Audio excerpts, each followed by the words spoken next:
it, and nobody should exclude anybody so long as it is in a tertiary institution. So he should make that clear. When you start talking vocation, are you talking of what Lagos State Women Society are doing for some people? They'll just say they are giving them. So I like people who are in positions of authority to be very, very clear in what they are saying so that there's no mistake at all. Okay? All right. You know what? I love this woman. So Auntie, you know, I love you so much. You know, I love the way you just come across with this. And every time I'm just like the power in me blood. It's just there. Thank you so much. It's now the segment for our leaders, the in-house panel, and we got a few of them today. And then I'll be calling on them to join the conversation. So I will start with PLIDE. Sholafayemi, if you're there, just unmute yourself and let's hear from you. Over to you.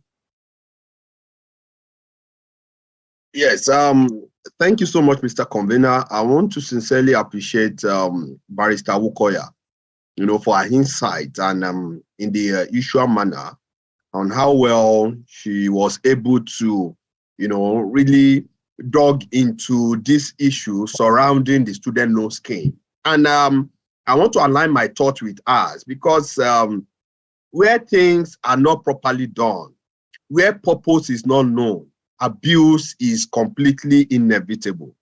And I can say emphatically, in agreement to our thought and analysis given by her previously, that federal government appear to be confused, you know, regarding the implementation and the policy framework of this initiative. Like she said, how are they going to determine, you know, the level of financial capacity and stages of each of these students? Essence of a loan, like she said, is to offset bills. Do we have uniform bills paid by all students in all federal institutions of learning? Is there a verifiable database that we can rely on to understand the level of income of either of these parents?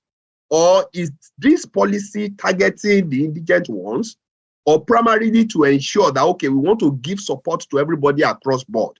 You know, like she said, you know, it appears that we are in a hurry just to put a policy out to the public and for everybody to start jumping, or for them to see, oh, government is ready to, you know, give loans to students without having a proper layout, without properly, you know, have a thought well, in a well-thought process on how these things will meet the purpose and the needs that was initially meant for. Like I said, I went through the heart, you know, and also the content and expectation of most of these arts. For me too, we have lacuna. For me, it is not properly done. And if we are not tightening all these loose ends, it's just as if we want to try to, you know, put money in the hands of certain people, or as much as possible, you know, weaponize corruption, you know, and make sure that corruption, some set of people will also hide under that student scheme, you know, and embezzle the fund that is meant for indigent students or meant to, you know, to uplift the standard of education in our country. So for me, I align my thought with us. What the government needs to do is to properly sit down, engage all the stakeholders. Let's have a think tank to really look at the loopholes. What are the things that they've done properly? What are the things they are not doing? Look at the database, look at how this money will get into the proper and the recognized end users, who this loan is going to have the measurable impact as expected. You know, all of these things are, you know, are what they need to put in place. Engage ASU, engage student union. Let everybody come together. Let them have, you know, an economic team, you know, that will look into the modus operandi and the framework for the effective utilization and implementation of this policy. Without that, in my own view too, I agree, it's just a policy somersault, and it's just a way of giving money to some set of people, you know, and making them, you know, feeding fat on the treasure of our country. Thank you, sir. Do you want me to make a few comments to what? Please go ahead. Yes, ma'am. Fayemi, thank you very much for your comments, but I want to be a little bit careful here. The student loan is a brilliant idea. There's not, everybody says that anybody who wants it. You know, it's not as if people are going to be forced to take the loan. It's not going to be made compulsory. It's if you want it. I know that my brother lives in the UK and he had 4 children, and he decided none of his children were going to take the loan. He's still the Nigerian parent who thought by the time he pays the school fees of his children, they will listen to him more. He will have authority over them. So he slaved and got paid for their school. They didn't take the loan. So there will still be some parents who will not allow their children to take the loan. But what we are saying, which I want you to understand me properly, is that it is not for the government to segregate anybody. That loan should be out there for willing takers. When they begin to limit the access to it, something goes wrong, like Mr. Fayemi says. It becomes an open vein for corruption to set in. And what bothers me about that is that the supply side means something is wrong, because you only start to limit something when you don't have enough of it. So maybe they don't have enough funding to support everybody come and access the loan. So they need to work on that. Now, I would have loved a test case. You know, that's one thing. If you are going to do a survey, we say do a pilot case. So I would have loved if they had a pilot. There's a new university, a brand new university, the Federal University of Transportation. I think it's even in Daura or something, that have just started. I think they are only going to have about 500 students. I would have used that if I were there. I would have used that as a test case. A small number, run through who applies. Let's see how much, because it's a new university. Their fees will be new. Everything about them is new. Use that as a test case and see, learn from it. Then you are able to now roll out to a larger. But if you say you are rolling out with all federal universities in the first instance, and you don't have enough money, you will be overwhelmed and people will call it a failure. And another thing that the federal government has to be careful, don't play with students. You can joke with everybody else there. Those ones can be reasonable. But students are the most irrational things that they won't even listen to you. If that thing goes faulty, 1 second, students will be on the streets protesting. So when your stakeholder, your main stakeholder are students, remember NSAS, you need to actually be very careful with them. Thank you so much, man. Thank you. And thank you so much, Mr. Secretary. That was brilliant. I think you raised your hand again, so that's fine. I'll take you again before I go on to the others. So let's take you again, Mrs. Shalafemi. Yes, thank you so much, Mr. Convener. I just quickly want to talk about what Barrister raised. Valid point. Because when we are coming out with a policy like this, there's no need to segregate. It is better, you know, it must be open and be free for all who are interested in doing that. But we should not forget that fact that even why I remember when many of us wanted to get an admission into university, we approach federal universities more. Why? Is because most of these federal universities pay less than the state universities. And many of us believe that, okay, when we engage federal universities, okay, there is a popular, you know, maxim and assumption that most of the students of federal university are people who are primarily struggling to pay their fee. You know, maybe they were thinking in that direction that we had more of the poor, you know, indigent students in the federal university than state university. But nevertheless, the assumption is wrong. Very wrong. It's like, yeah, very wrong. And I agree with you, man. And another thing I want to say is, you'll be full idea of a government who could spend 90 billion in subsidizing pilgrimage to come out in the open to tell us that they don't have enough money for this student loan scheme to go around either all the state universities and federal universities. For me, thank God you're a barrister. And, I know. Mrs. Auntie would actually answer the question. But was there any time they came out to say they didn't have the money to handle the loan scheme. But what you said is absolutely right. I took note of it. In fact, I was saying to myself, someone in that government will probably need to caution the vice president. It's going to 96 billion pilgrimage. But, go on and then take it over to Mr. Awokoya. Yes, for many of us over time, and we appreciate our brothers who are in the Islamic, many of us who are in the Christian, we have traditionalists and all of that.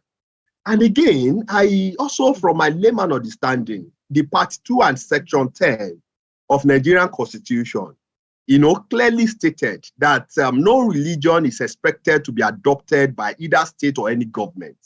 For it at all, for a government at this day now to now spend 90 billion on Islamic pilgrimage affair, which we know that, I know that our brothers in the Christendom, we also come up with theirs, and let's assume that the government in the next year budget or towards the end of the year, we also need to spend additional 70 billion.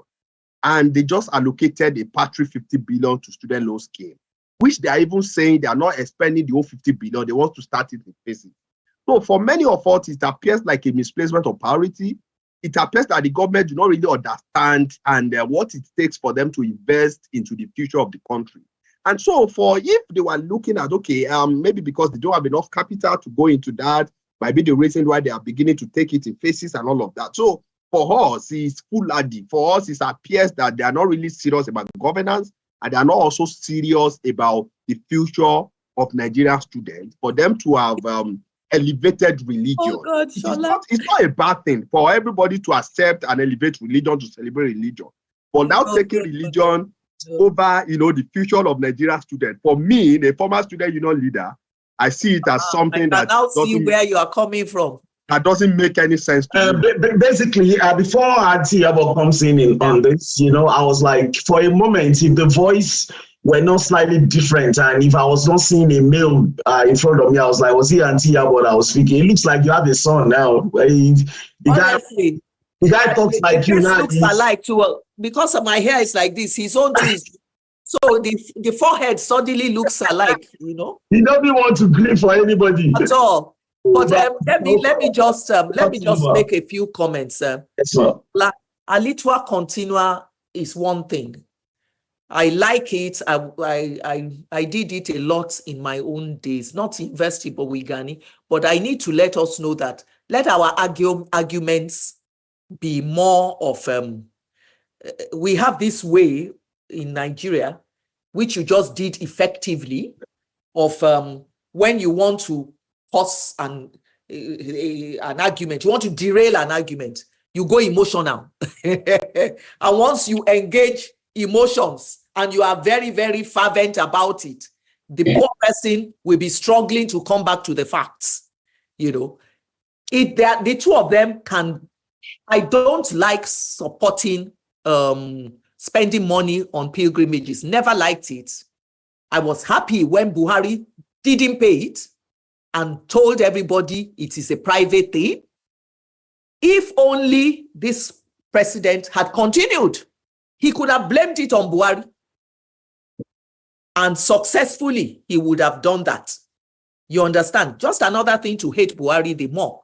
But nobody screamed when Buhari did it. They all took it and they moved ahead. So it would have been a policy, because it's not even constitutional for us to be sponsoring such a thing. But that is one way. Now you have to look at the other fact that this government actually contributed to the increase in the funding that the poor pilgrims needed when they devalued the naira. Are you getting? I wanted to go on pilgrimage. I had been told I would spend, let's say, 4 million. I paid the 4 million. The flight suddenly changed. The exchange rate, that the money I needed to send to Saudi for registration and whatever, suddenly became 10 million. So, and this same government was busy distributing rice and all sorts of palliatives set to cushion the effect. So if to me, what I really want to do is to go on Hajj. You've taken my money. You are now the ones making it impossible for me to go because of your policies. As far as I'm concerned, as a Muslim, I'm not. I'm now holding brief for them.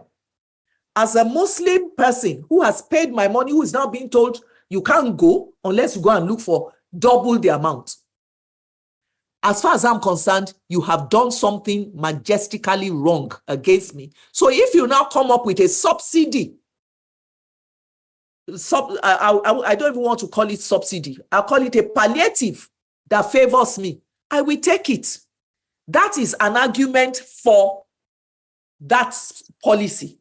You see, I feel sorry for those who try to defend government and who are not smart.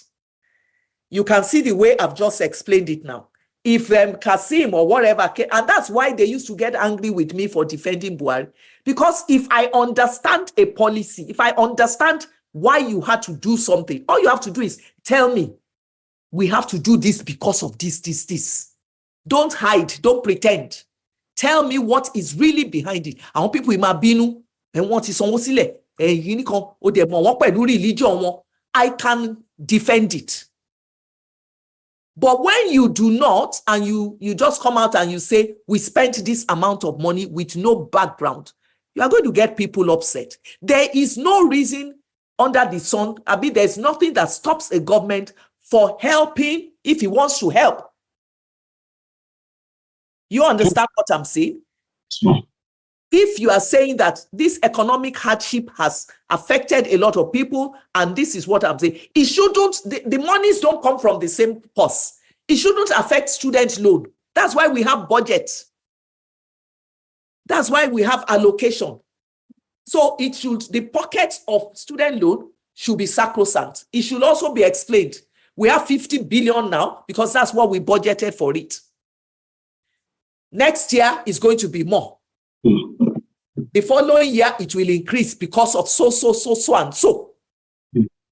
The first year, we are only just starting. So this, what we have, will be enough for what level we want to achieve in year one. That's why we have, in a lot of people who remember management consulting of those days and economic planning, when you apply for a loan, you do point of break-even point analysis. Not all these business plan that people are writing stories and they will go and take it to the bank. And the bank will just say, oh, you do your market segmentation. That's what I'm asking them to do. Do a proper analysis so that nobody, Mr. Fayemi will not have brought that emotional argument and get me all. If you had done that to Kasim, the poor man will not know what to do. So I think brilliant arguments. Okay, we're going to come back to you, Shola Fayemi, because you raised something else. Something else I want to take you up on, but that will be much later. Let me go on to I don't know. I didn't really take note of of how they came in today, but I'll just is DSG2 is he ready there? Gandhi, is Gandhi ready?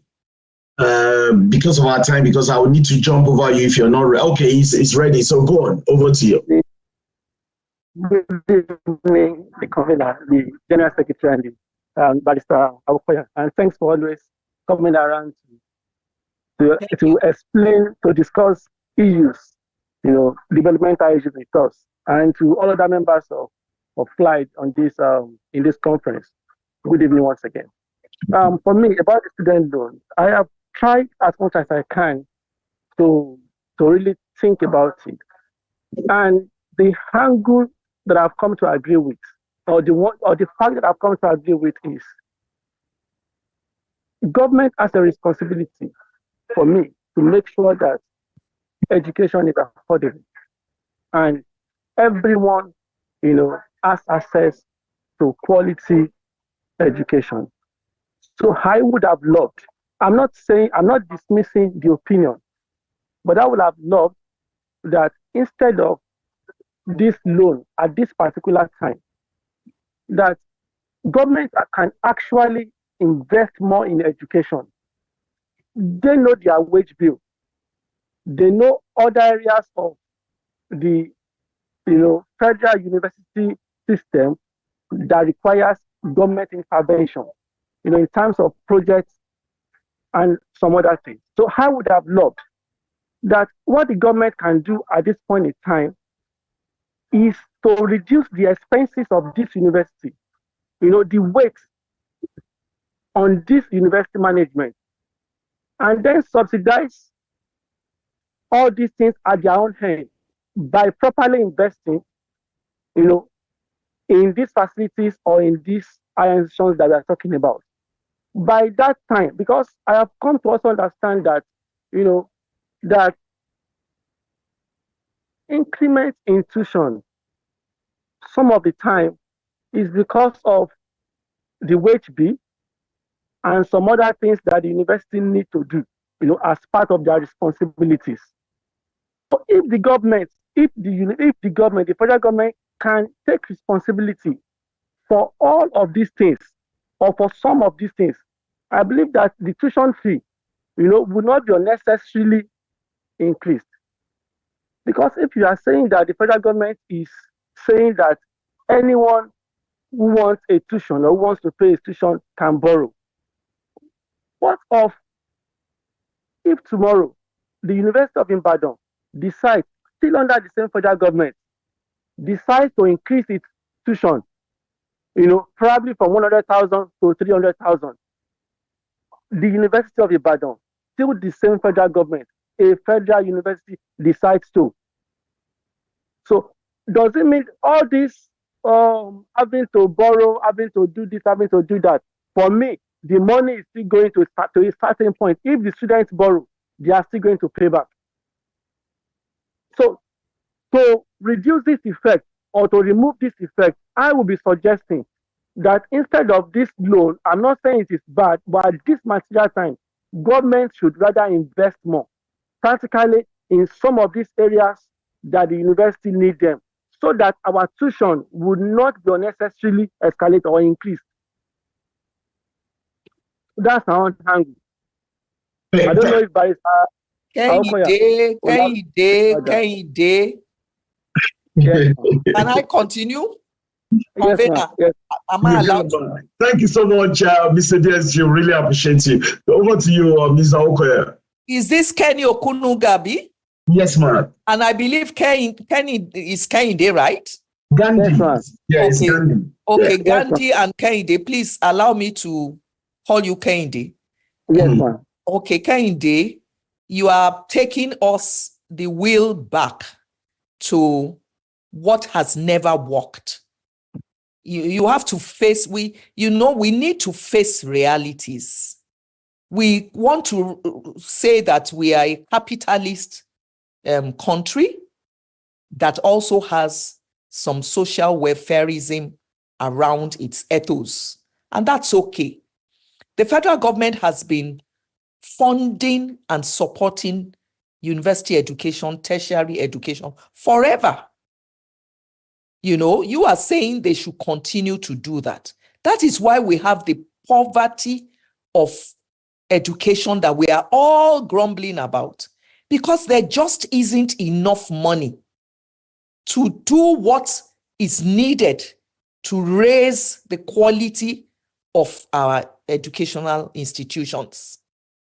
How many we set up the tertiary fund, the TET fund, so that they could be able to access it for development, infrastructural development.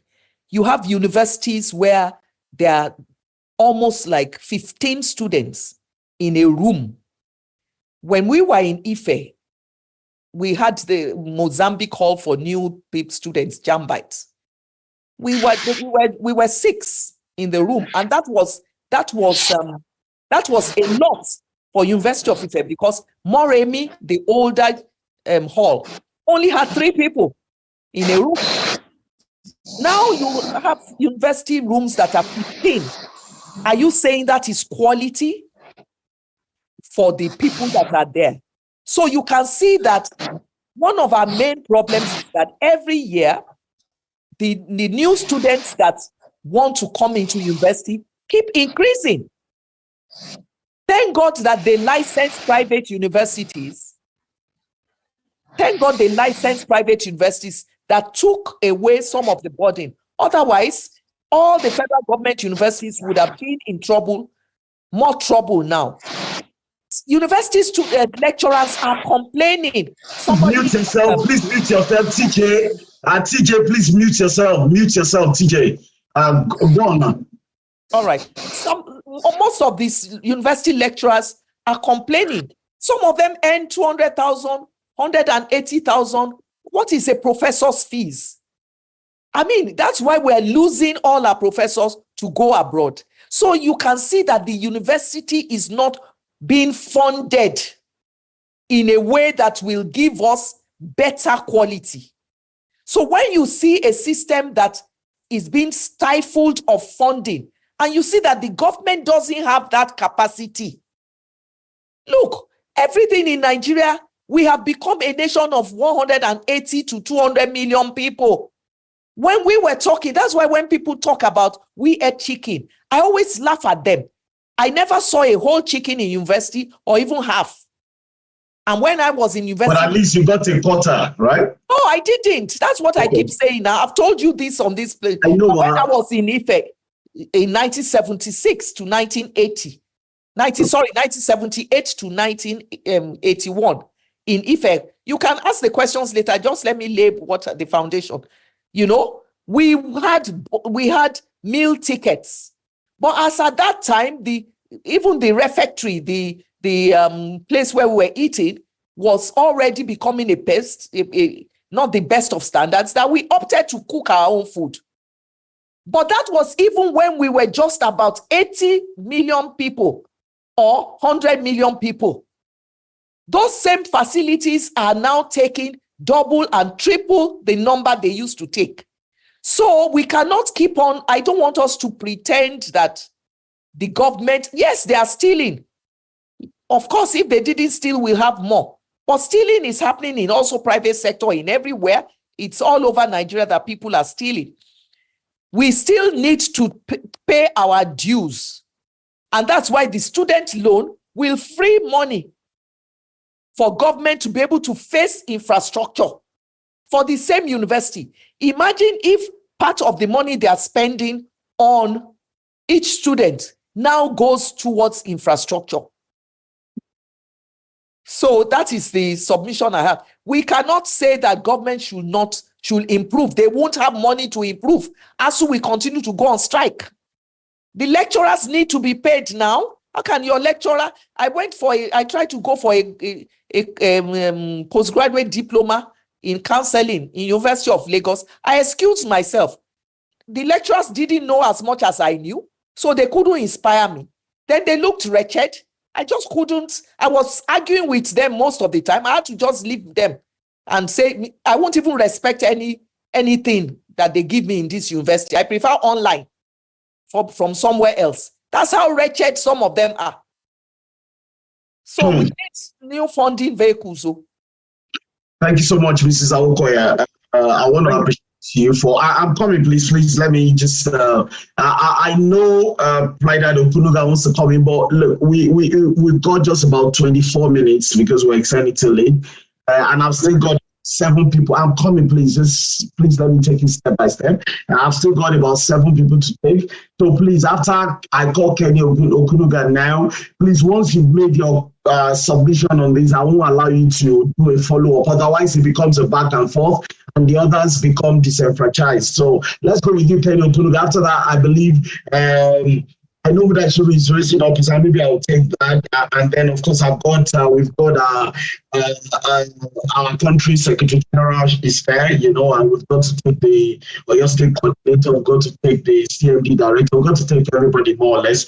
Let's take you again, DSG, and then we'll go to Mudashir after you. Thank you again, Barrister Awokoya. And thanks for allowing us to enjoy your knowledge. You have a good depth of some of these discussions that we usually come up with.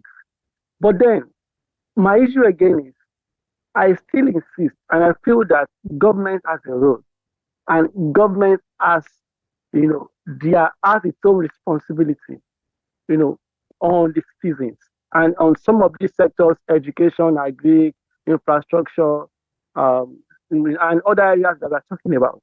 First, I have issues with our population. I do not see, and I've never agreed that the figure is right.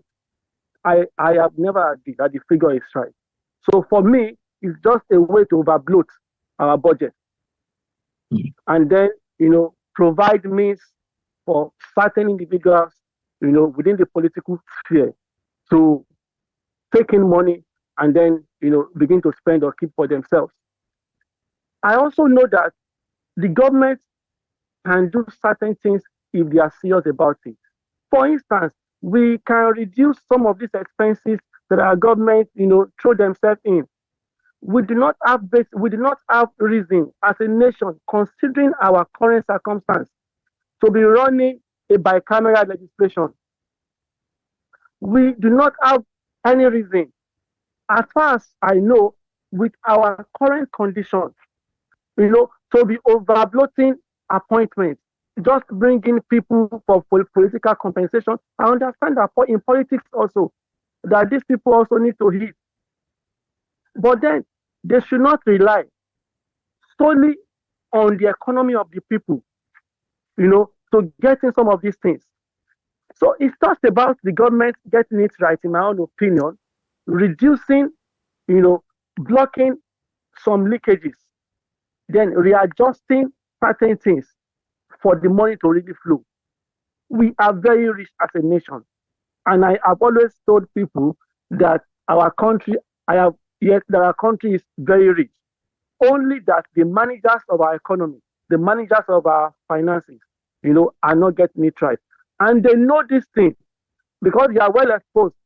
They know these things, but because of certain reasons, they are not, they are trying to pretend they don't know. So I think that's why we find ourselves in this kind of condition. Or if that is not the case, the University of Ibadan recently, I learned that the University of Ibadan recently increased their tuition. And I see the future that I see in Nigeria in about 3, 4, 5 years. State universities in Nigeria will be asking their students to pay 500,000 naira for tuition. Even federal universities now will start increasing their tuition fee. In Nigeria is a nation of opportunities where they should not, and where they should take opportunities abandon. Some of our vice chancellors also would not be able to think outside the box. Mr. DSG, I want to give you 1 more minute, please, just because of our time, Yes, because our universities have been producing various men and women who are literate but not educated. They cannot provide solutions to the problems they are facing as a society. And we cannot blame them. Kenny, you are just angry. We have to you are just angry, and you are turning our discussion into serious campaign political issue. I'll talk about them later. But to be very honest with you, we expect a little too much. We can't be talking about bicameral. I'm a very factual person. I don't care about bicameral or unicameral, because our constitution says we have a bicameral one. So, and we have been working through that for several years. So there's no reason for me personally to go and start fighting over that. Honestly, there's really all the noise we keep making about these legislatures. Their money is not even our problem. That's not what is taking our money out. If you look at their budget, every year they increase it. Work the percentage out and see how much each of those people is taking. Don't waste your time. Then you're not believing in statistics of our population. I don't agree, but it's a working document. It's a basis. What you can easily do is look at the number of people that are enrolling for JAMB every year, and how many of them are passing and being entitled to go to university. That's the statistics you can work with. If 5 million students apply to get into university, that is the demand for tertiary education every year. So if 2 million people get in, you have a deficit of 3 million, which will be added to next year. So those are statistics. If we're arguing, we will do better when we're working with more of the facts. Then we'll be able to know how to answer some of our questions. I have looked at the National Assembly, and despite not liking them very much, their money is not where our corruption is. Our corruption lies in a lot of the executive, from the 36 state governments and the federal government. The executive, what they do, the contracts they go into, and it lies with all of us stealing from the system. Let Mr. Olaniyi. Thank you so much. I think once you're leaving after this webinar, please take Shola Faimi and Okunuga, take them with you. They become they are a looter like you now. We might maybe after we might keep them on the call, and we have like about 10 minutes discussion. Okay, man. Because I get their point. It's just that. Yes, man. They're really very analytical anyway, and I know that our DSG, for example, if on issues like this, it becomes really very passionate. So it's the same. So let's get Olani applied and put a Shiru on this as well. Hello, good evening, everyone. Thank you for your time, Barrister Awokoya, and thank you for the great people that are here. I think I will be talking briefly as regards the student's loan, then my experience as a student, and suggestion to what government can do to make things better. From 1996, when I left GCI, till 2006, when I entered IFE, I wrote JAMB 9 times. And what? Yes, sir. I use that person called Koladeka Ideolu, or is it Ado John Sule? I don't know, but go on. Yeah, that's so not that I am not bright, not that I don't have over 200. Yeah. It's either each year when you don't know who to help you with admissions. And coming from Oshun, cut off, blah blah, you tend to scroll up. So in between those waiting period, I had my ND, Polytechnic Ibadan, HND. So it was a combination of, I think it was when I was in HND second semester, that was when I entered IFE. Yeah. So in between those times, I had gotten a skills, I had trained as a tailor. Yeah. So I told my dad, because I think I entered IFE the same year when my 7th born entered uni Loring. So you will know that, so I told my parents in 2002 or thereabout to focus on them, and I was sorting myself out with my tailoring skills. Yeah. So when I was in IFE, and it was my brand, it was my skills that paid my fees all through. So knowing fully well that federal tuition, I think the highest I paid was in part 1 and part 4, and it has to do with accommodation. I didn't stay there because I was staying in Asherifa. I was staying on my own outside town, but at least I still paid, and I gave my space out to someone in need. So I can say true to someone who walked through the system, who was able to feel what it is to make money or to send yourself to school. So when government initiated this student's loan, it comes with 2 things in mind. Getting it right in the context of operational, in the context of need, and in the context of accessibility by those who really need it. Now, when I mean by those who really need it, I knew when I was in school, a couple of boys who are bright, whose parents couldn't afford. If it was, I think in part 1, maybe I paid 20,000 or there, but part 2 was like 5K or 7K. Part 3 it was still in part 4 that I paid maybe like 20,000 or thereabout. at that rate, I knew boys who couldn't afford fees. They were working and still sorting their parents at home. So for you to know the Nigerian students, things some went through to become who they are in life. So if those who really need a loan can't access it, then for me, the thought of having it is defeated. Same way which we have in state universities, people who couldn't get into federal universities, who had to go to state university. Last week, I had one of my clients complaining and all that. I think the son is somewhere in Ekiti. I don't really know the name of the school. They are finding it difficult to pay 200K. So for parents like that, she was really, now I think something came up in school that they had to give them an extension of a week or 2 weeks for them to pay. And I told her, you have to sit your son down.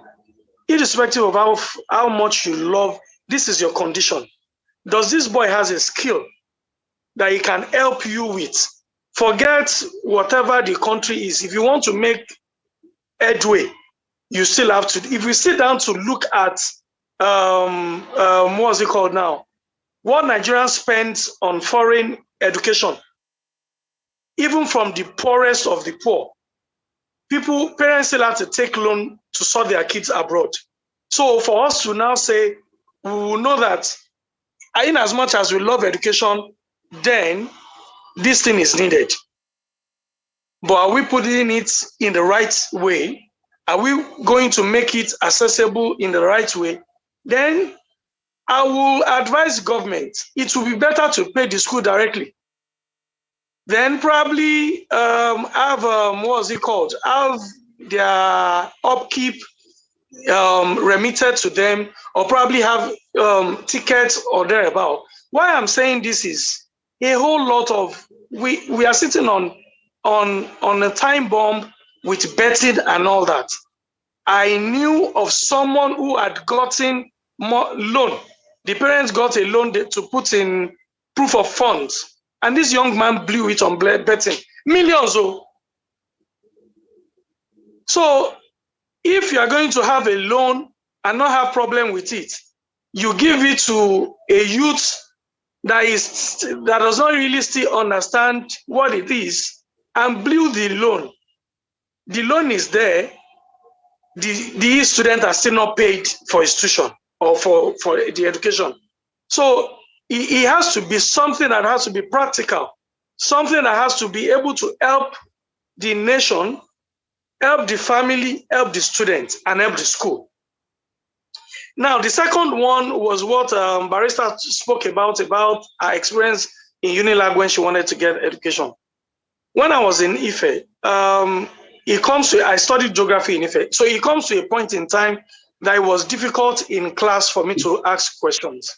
When your lecturer who should impact knowledge is coming to class with the note with which he was a student and using that note to lecture you, in let's say in 2008, in one of our course, our lecturer was referring to population of a country of 1980 something in 2008.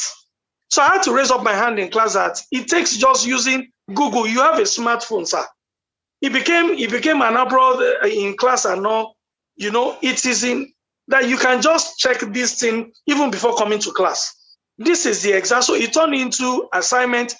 Then later people had to, he took me on.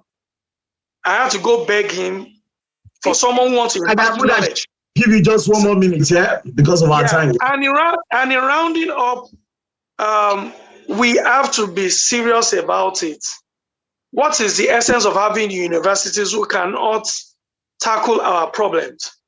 We have the issue of light. I cannot, if you take statistics of how many electrical engineers universities has produced, and we still have not our citadel of learning are not giving us solutions to our problem, then we have a long way to go. Thank you, sir. Thank you so much, PLIDE Amudashiro. Really appreciate you. Thank you. Thank you for all you do for PLIDE. What I'm going to do, Mrs. Awokoya, please, with your permission, I'm just going to aggregate all the questions. I know it might be a bit difficult to go through them, but it saves us a lot of time. So I'm going to call our country Secretary General to have its own. PLIDE Lukman, over to you. After that, can we have PLIDE Freedom be ready, and then we'll take the Deputy Provost, we'll take Tolu, and then I know our regional director is there, but I'll come to you last, our regional director, and I know that Iyabo is there as well, so I'll take all of you, but please, can you just strictly adhere to like 3 minutes maximum, please? Oh, 3 minutes. All right. Good evening, everybody. Good evening. Good evening. Good evening, Mr. Convener. Good evening, Mark. Sincerely, I do appreciate your intellectual progress every time we have been having. And I want to say thank you especially for giving us or for sharing part of your knowledge with us. We really appreciate you, Mark.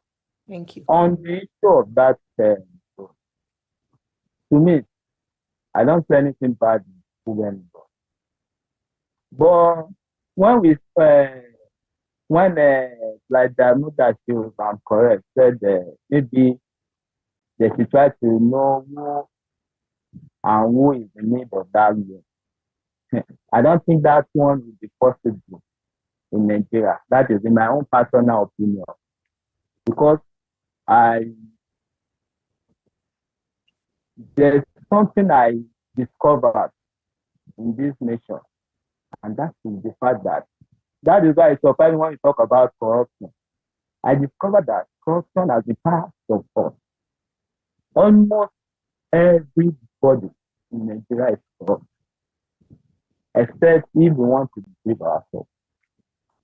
Even those that come out openly to talk on social media, if you see what they are doing underneath, you discover that most of us are corrupt. So how will they get those that are truly in need of that? Let me take, for example, during my school days in my church, our pastor every month they'll contribute a particular amount for the needy, as in students with no parents, either you don't have a mother or you don't have a father, just to support them. I always drop from my own pocket with the little I have. And one day my pastor asked me, because he is aware that my mom, I don't have a dad. My mom just sponsor my education through loan, because she do collect loans upon loans to sponsor our education. And he asked me, are you not in need of that money? What I told him was, I said, I'm privileged with the fact that my mom would have the place to get a loan. At least. I know it's not easy to pay for that. But we have people. In fact, I have someone that I know very well that could not pay his school fee throughout from 200 levels to final year. And at the same time, I have people in that same church that can buy big phones and keep collecting from that amount of money. So that is where my question comes from. There's no way government, we just attach emotions to so many things in Nigeria. There's no way, but my only advice is, if it's possible for government to improve on that policy, because there's no perfect policy anywhere. But at long run, if they can see their mistakes in the first try, maybe they can improve and even increase the loan. And it's very bad when you say we don't have enough funds and you spend 90 billion on pilgrimage. I don't support such idea also. Yes, I understand currently the nation is is incapacitated and due to corruption. So there are a lot that government needs to do. Thank you so much. All right. Because I'm limiting everybody to 3 minutes now, I've let you go over by 38 seconds. So thank you so much, Ayole. It's just because of our time. Mrs. Awokoya, I know when she's here, it's always very, very interesting. In fact, straight away, I'm like, the next time we bring her, how I wish we actually knew it to come to this, because someone like Tokwe Fashoa, Dr. Tokwe Fashoa, the economic advisor to the vice president, you know, who was there about 3 months ago or thereabout, we had him. I'm hoping that maybe when next we're bringing Mrs. Awokoya, we'll also bring him. As we're talking about these things, what are the economic arguments behind them as well, and all those things. Very, very quick, I know our your state coordinator already indicated is written, but I just wanted to lend a voice to this. So let's have you, Freedom. Freedom.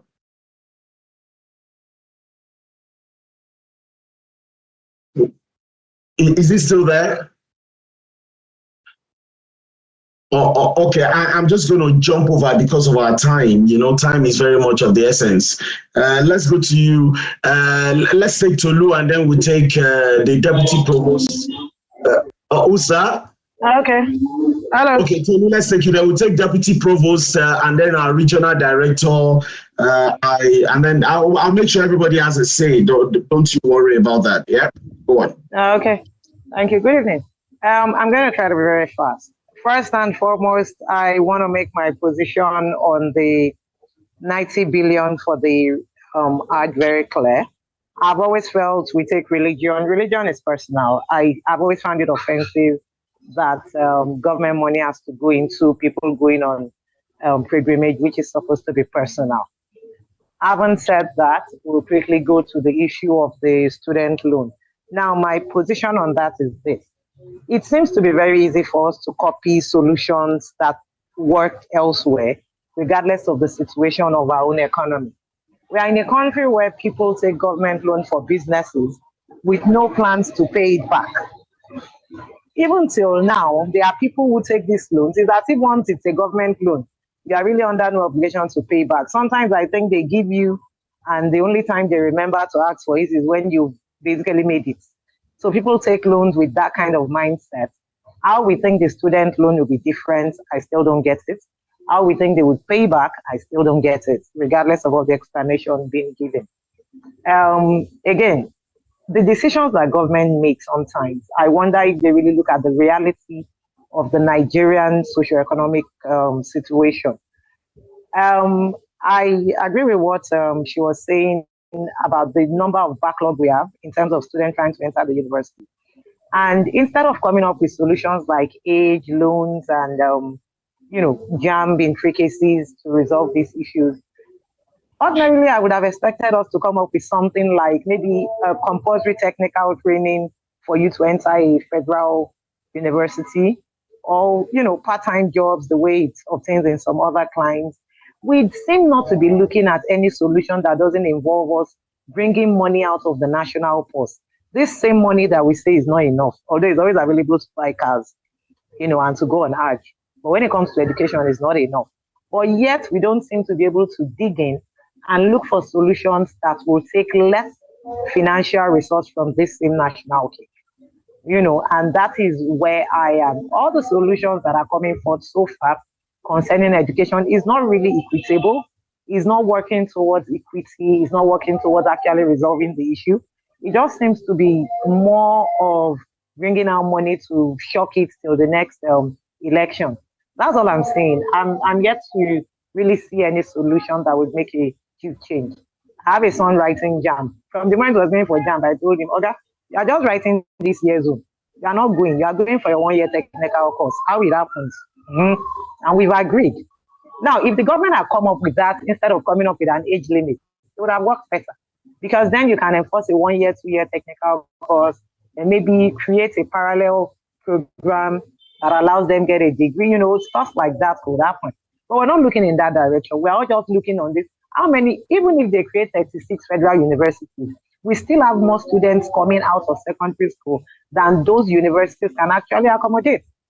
And these are some of the tiny details that we seem to be neglecting when we're having this discussion at all levels.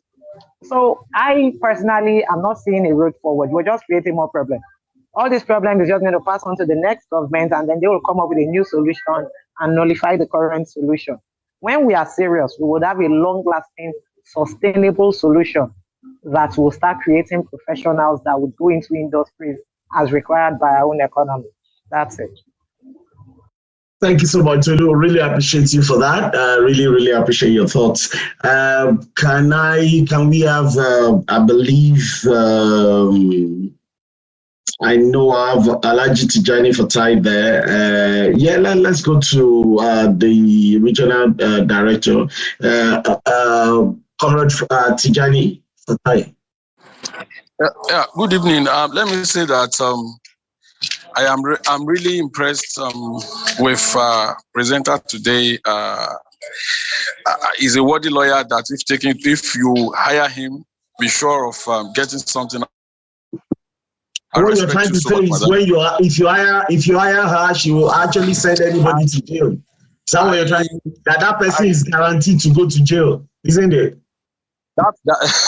So I just want to say that the student loan thing is what one has been discussing day in, day out on radio and TV programs and etc. And the fundamental question that one is asking is what are the mechanisms? It's not going to end up by the big people being given the rights while those of us who are ordinary people on the street are not having enough access. The second one is that I'm so very happy that when Barrister Ariola said that he went into school, university, saw lecturers wretched. What happens to those of us in the polytechnic system? I thank you so very much. And I believe that someday the government will take cognizance of what needs to be done, and those who are supposed to be taken care of will be. I also align with the woman who spoke last that the technical education or vocational education is very, very important in human life as far as Nigeria is concerned today. Thank you so very much. Thank you so much, PLIDE Tijani. Really appreciate you. I don't know if Comrade Freedom is okay to speak now. Freedom, are you there? Okay, in the absence of that, I will go back to, I know PLIDE Shola Fahimi raised his hand. He wanted to... Yes, Convener, sir. I'm in a very noisy place, so I'll put my comment in the comment section. Okay, fantastic. So I'm going to read that. Thank you so much, PLIDE Freedom. So I'm going to read that out, and then I know the sergeant raised his hand to ask something, and then we can answer that from him, and then we go straight to Ms. Awokoya, and then we can finish the session. And so this is from PLIDE Freedom Okunuga. Can we talk about talking about the student loan scheme now? Can we talk about the possible repayment, recovery terms? Number one, length of the repayment period. Number two, grace period after graduation before repayments will begin. Number three, repayment plans, that is standard income driven or graduated payment structures. Number four, current job trends for graduates. Number five, that's at least two. I believe that's forecasting into the future, that what do graduates actually do right now? Do they have jobs? How can they repay in future? Basically, it's like a cash flow thing, you know. Then number five, in case of non-compliance to repayment with respect to repayment and recovery, will there be anything like loan forgiveness? And of course, number six, the salary threshold that a graduate must receive before payment will begin. Above are my 6 areas of concern. Thanks so much, Mrs. Barrister Awokoya, for your insight and time always. So that is a take from the Oyo State coordinator on that. So I'm just going to go to you, PLIDE Shola Fahimi. You were raising your hand to make an additional point for and then Ms. Iyabo Awokoya can just take everything together. So Shola Fahimi, over to you. Yes, for me in that time, I just wanted to cut in to really explain the rationale and the spirituality and to a level of the budget the federal government gave into Islamic pilgrimage. But I think Barrister has addressed it. let's wait for Barrister to cap everything up, and most especially to give comments, to the views of our leaders, and from there we know where we are. Thank you, sir. Thank you so much. So over to you, Mrs. Awokoya. You have a lot on you waiting on in your intro. Thank you, ma'am. Let me just say that forgive me if I do not reach your point. You might just want to put it in the comments so that I can be reading and be able to answer. I'll start with Mr. Taiwo Okunuga's comments, because actually a lot of those issues should have been addressed at the beginning when I was making my presentation. Now, the loan is supposed to be due to become payable in installments after 2 years after NYSC. So the government has allowed that if you take the loan and you come out of university, you will have 2 years to settle down. And then once you begin to earn after NYSC, then that is when they start deducting the payments. They've also said that if you have an employment, it is the employer that deducts the money and sends immediately, just like our payee system. The employer will deduct and pay it into a coded account. And if you are self-employed, you will make a declaration as to being self-employed, and then you will have another code by which you can start paying it. Mr. Sawyer addressed the fact that with the state of Nigerian problems, you might still be unemployed 2 years after NYSC. And he didn't address what consequences would follow a default of non-payment. But I know that in the United Kingdom, you don't start to pay until your salary gets to a particular threshold. What you pay increases as your salary increases. So if you start after 2 years after NYSC and you are probably earning, let's even say for easy arithmetic, 100,000 a month, you might be asked to pay 5% or even 1%, which probably will be like 1,000 naira or 5,000 naira. And then after that, it goes higher. The minute you get an improved salary or a salary increase, the loan repayment also increases. But again, these are the kind of things that I'm saying that right now, the modalities are not clear. The government has not set out any of this, because if I'm going to get into, if I'm a parent and I want to consider whether my child should take the loan and free me of certain responsibilities, I need to know what burden that child will have to bear in future and see whether it is worth my while, whether I should struggle and get that payment and not put that burden on the child. So we need to have the full parameters before anybody can make an informed decision on that. So they still need to let us know that. Then there Tolu, I think it was, who suggested that government is not addressing the right solutions to the problems that we have. And noting that we have a lot of students wanting to go in, that she perhaps doesn't think the loan is a solution, and that perhaps a compulsory hiatus of about 1 year is to take technical training is an option. But again, Tolu, you've got to know something, that NYSC started, I think, in 1970 something or 19 whatever, I'm not too sure. But I know we've run the NYSC program for so long now, and we are finally, after like 30 years or so of it, we are finally being able to get it to run efficiently. You know, systems are now in place. The soldiers have taken to their work. These people are beginning to say, okay, this NYSC provides a gap period for these children between student life and the life of work, the last opportunity.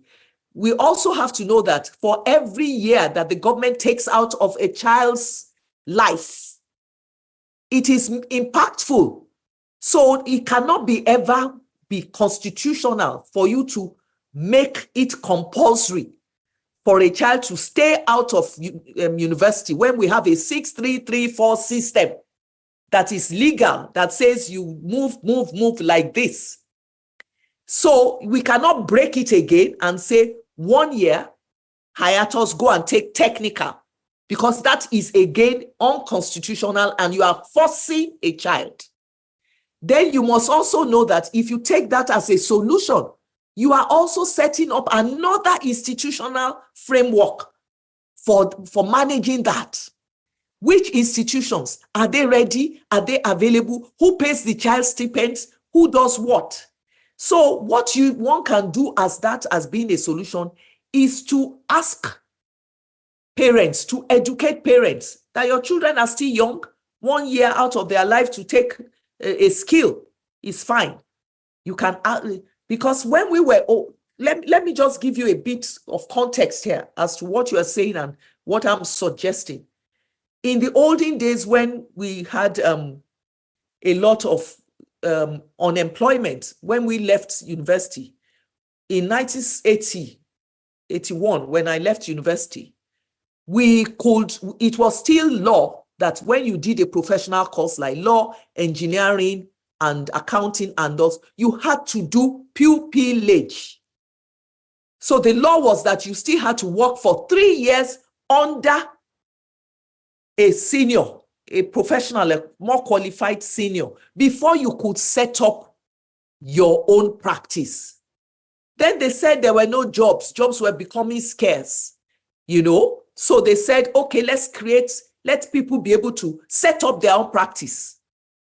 And what they now did is allow an engineer not to serve pupillage, a lawyer not to serve pupillage. Everybody could start their own businesses. And that's one of the problems where we have now.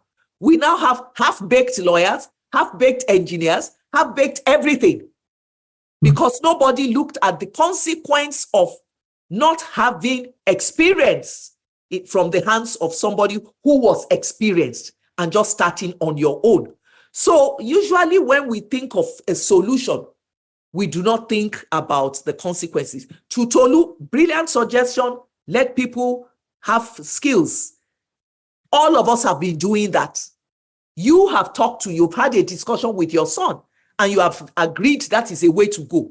My eldest brother, my father said, after school said, you are going abroad to do your A-levels, but you are not old enough to look after yourself. You have to convince me that you can look after yourself. Go to Lagos and go and work in city council for 1 year.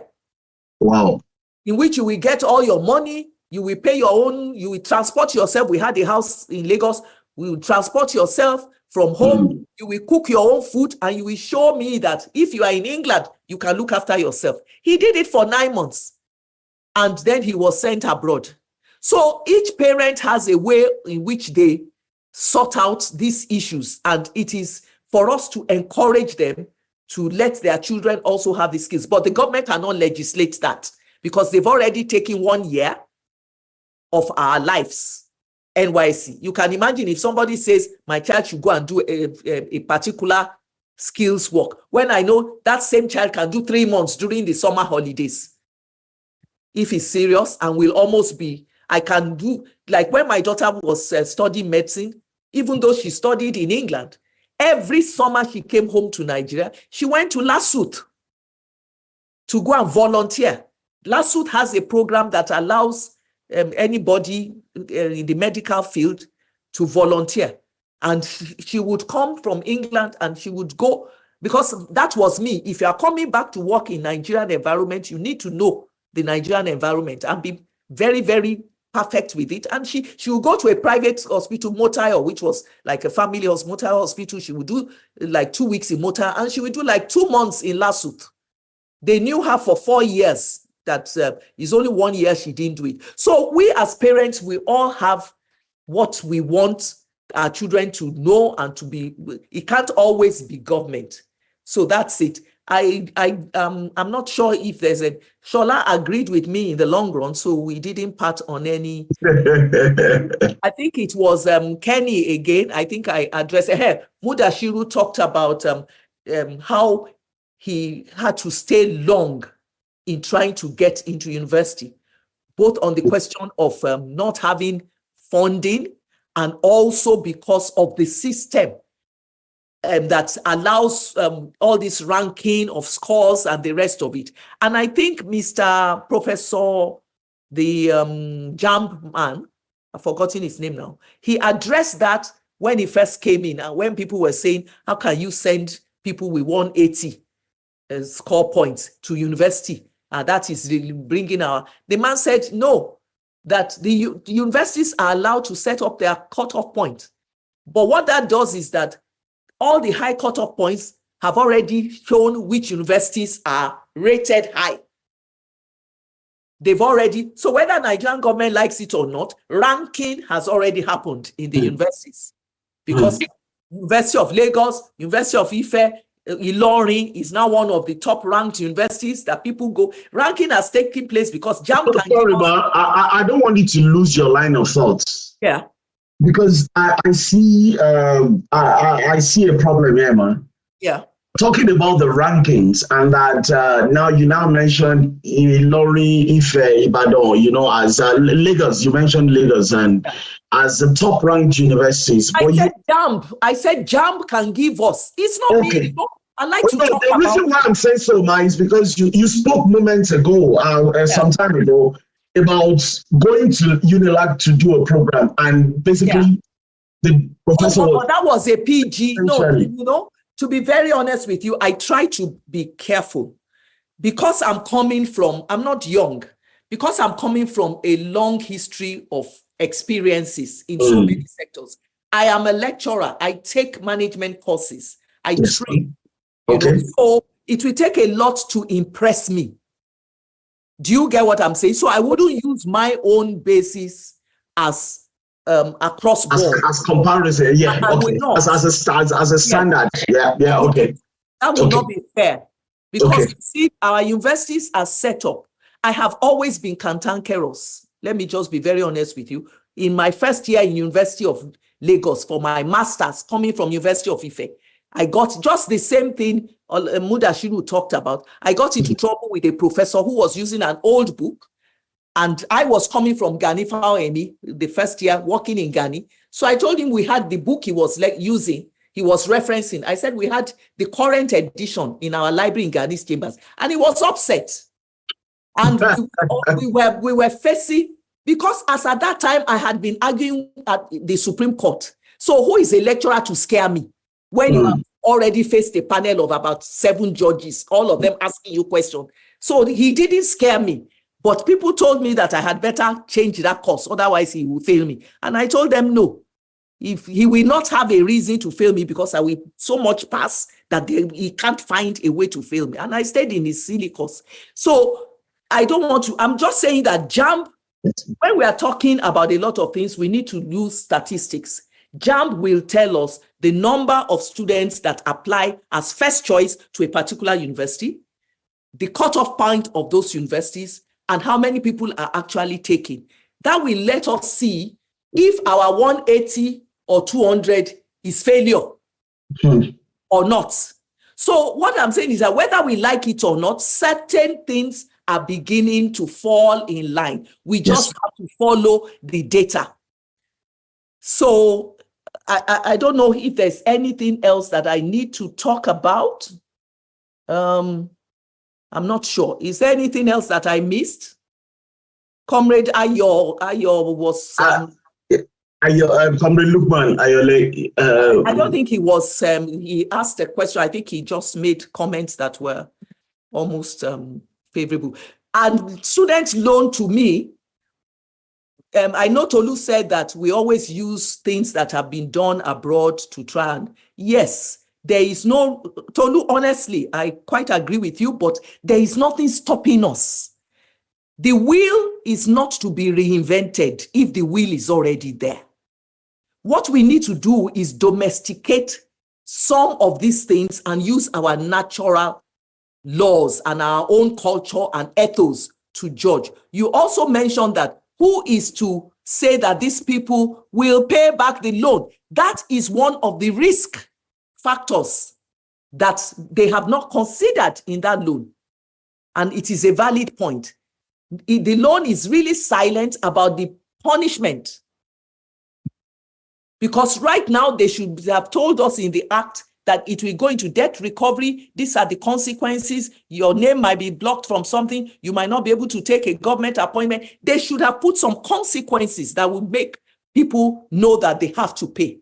So those are some of the issues that I remember being discussed. Thank you so much, Ma. As we're coming to the end of the webinar tonight, can I ask everyone, are we all clear, or does anybody have something else that they don't quite agree with? Anyone?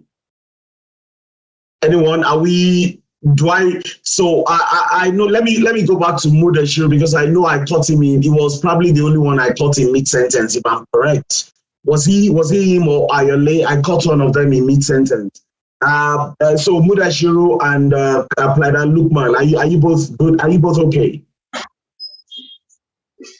No, I'm okay. I'm fine, sir. Okay, no problem. What about you, PLIDE Lukman?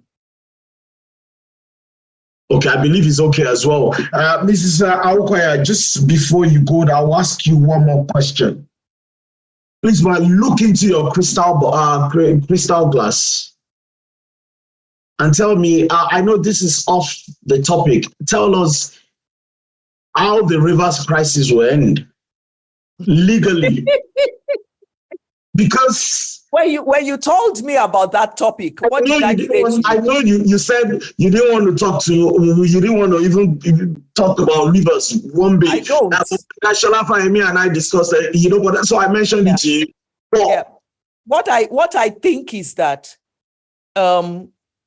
unfortunately, the Rivers State is under the Rivers State judiciary. And we all know that the Rivers State judiciary has, for a long while, not been independent. So I don't even know what the solution will be there. The only thing I know is that as the governor, he has a lot of powers right now. And that's what perhaps Wike, who used the same powers when he was governor, is not taking cognizance of, or is refusing to accept that as governor, Fubara can do and undo, and he's got immunity. So the House can go on and say they want to impeach him. They will find out if they impeach him, they might have a crisis. You remember they tried to do that at the first time. All the people got up and started walking around with Fubara. And it demolished, don't forget, it demolished. Yes, the whole assembly they built 2 years ago. Yes. I don't want to see, Fubara is fruit of the poisoned tree. Wike is the poisoned tree or the poisonous tree. So that's why, to me, I don't even want to talk about them. I have always felt that Rivers State has been an unnecessary, and now, thank God, I'm no longer APC, so I can talk. I have never, ever felt a need for anybody to countenance Rivers State as part of a place it needs to win. If I were a politician and I'm going for presidency, Rivers State will not have been anything to me. I would have made sure that I don't even involve them at all, because it's a very, very weird and wild place. That is the same place where we have Amechi, a very strong person that Wike managed to almost make useless, and all his permutations and power. Now you have a situation in which, even if they are not all admitting it, all the people that have been former governors, Odili, Wike, Odili, Mechi, they are all seeming to be in one side against Wike. So, and right now, despite the fact that he is PDP, APC and PDP are joining together and supporting Sim, who is fighting Wike. So it is, I don't know what will happen, but Wike is not my cup of tea. I try as much as possible not to talk about him. Don't invite me to talk about Wike. And I won't even answer you won't answer me. I mean, that's the first time I will actually hear you say something along those lines, because you've always been very forthcoming. There's a reason why we said that. It's really, really very important. But I believe hopefully next week we'll probably get Barrister Atopa, a former governorship candidate in Ekiti State, come and help us look at this topic. And of course, quite a few other things. But man, before you go, on the final note, someone has put a question in the chat. I believe in terms of public commentary from social media, this has been one of the most interesting topics we've had in a long time. It's been quite well received. And I don't even believe that we've done justice to it. But of course, you've already mentioned, Matt, that when the act comes out, that you'll be more than willing to come back to have a look at this for us. Yeah. And of course, we'll be looking at the first year of the administration of President Bola Ahmed Tinubu. It will be 1 year in office on May 28, by May 29, and by June 12, we'll have the democracy there. We can begin to do an evaluation.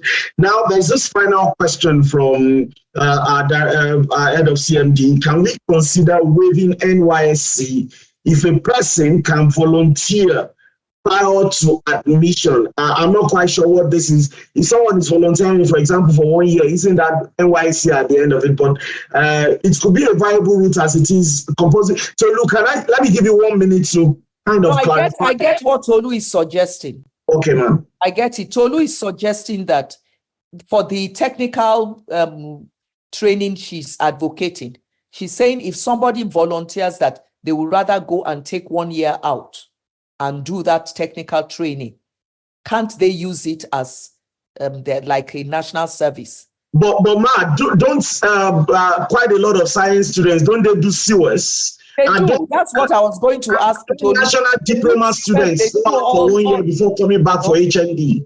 Sorry, may I?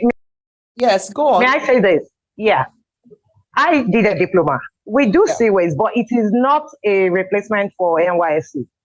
So even if you do a diploma and you do your 1 year IT, it's not a replacement for NYSC.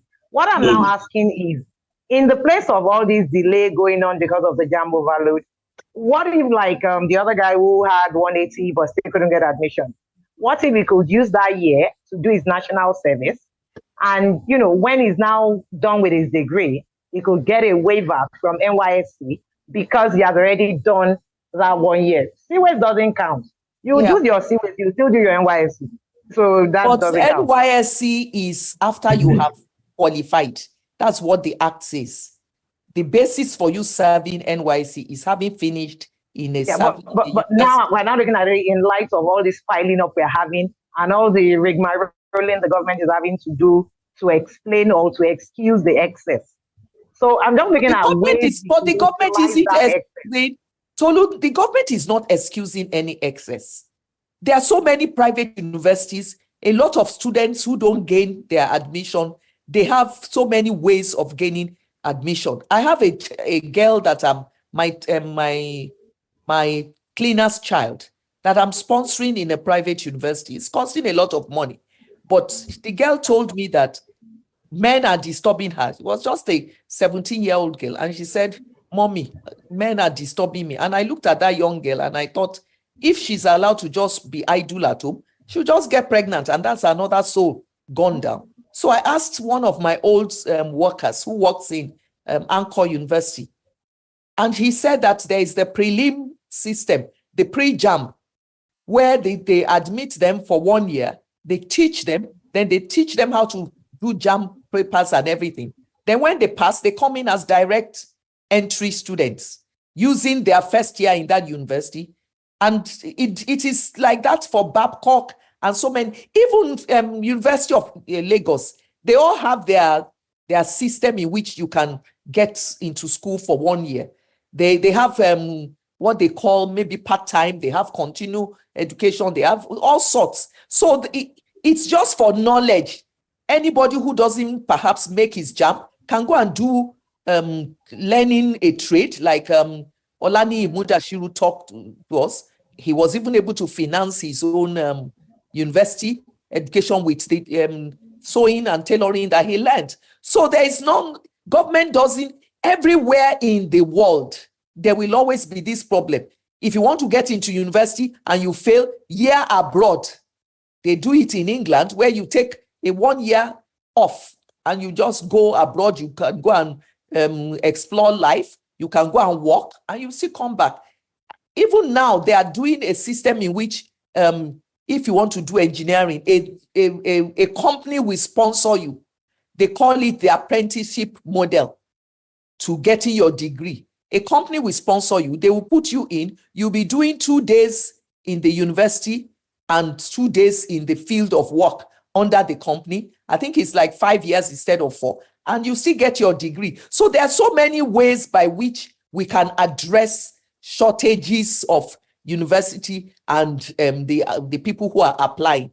It doesn't have to disrupt our NYC, which is a very, very unique system with us. And it's done also in Israel. In Israel, you have 2 years that you must have your country once you graduate. And they even do military service self, you know. So I think we're good. So we can go home. Thank you so much, Mrs. Awokoya. Before Tolu? Oh, okay. Thank you so much. I said we can. Thank you. Thank you so much, Tolu. Before I call on our SecGen HQ to IHQ to give us the vote of thanks, ladies and gentlemen, for the past 2 hours or thereabout, we've been talking with Mrs. Iyabo Awokoya. You know, I was thinking maybe she will even be very angry today. So sorry, her team. She's an Arsenal supporter. They just lost. You know, but I'm not, this is not me gloating, this is not me, you know, I'm not trying to have a... You gloating, but you are forgiven. So, ladies and gentlemen, you had this fantastic woman, and it's always fun when she's in the house. She's one of those Nigerians who are really forthright. She comes across on any issue, and I believe that she's been able to educate us on this very people are asking questions. There's still a lot of questions, and she has promised us to come back to shed further light once the act becomes public. So, ladies and gentlemen, we've been speaking with Mrs. Iyabo Awokoya, who is a lawyer. She's a development and management consultant with over 40 years experience in 3 disciplines. Consulting slant is in multilateral institutions projects in the public sectors for federal and state governments, private and civil society sectors where she has been involved in multifaceted consultancies, particularly in the fields of socioeconomic assessment, sociology, education, poverty mapping, social safety nets, enterprise development, project appraisal, stroke management, and monitoring and evaluation. Ms. Awokoya's consultancy is versatile and continues to evolve. She anchored the design of and the implementation of a social safety nets survey for the community and social development project CSDP in 8 states of Nigeria, which led to the design and incorporation of applicable social safety nets to the most vulnerable of groups, women and persons with disability under the project. Ms. Awokoya has also conducted poverty mapping of Nigerian states, a particular emphasis on Lagos and Osun states. She also has a passion for human resource capacity development, and she's a training service provider of management and leadership courses and monitoring and evaluation courses. She's a niece of the revolutionary late Chief Ganifawa and the daughter of a High Court judge.